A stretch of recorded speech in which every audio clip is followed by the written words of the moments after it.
In this video, I will show you how to do LumaFade transition. Alright, मैंने timeline में 2 video clips को add कर लिया है और मैं इनमें LumaFade ट्रांजिशन को ऐड करना चाहता हूँ।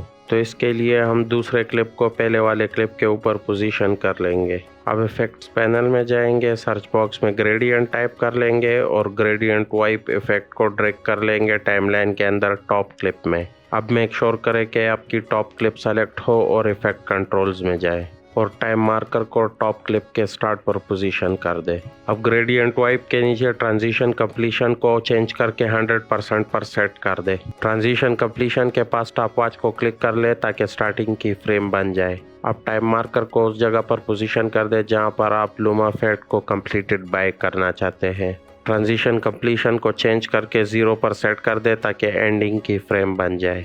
और आखिर में मेक श्योर कर ले कि आप इन्वर्ट ग्रेडियंट चेक बॉक्स को टिक कर ले। ओके, और जब मैं इसको प्ले करता हूँ तो मुझे नाइस LumaFade ट्रांजिशन शो हो रही है प्रीमियर प्रो में। That's it for this tutorial. Thanks for watching. See you next time.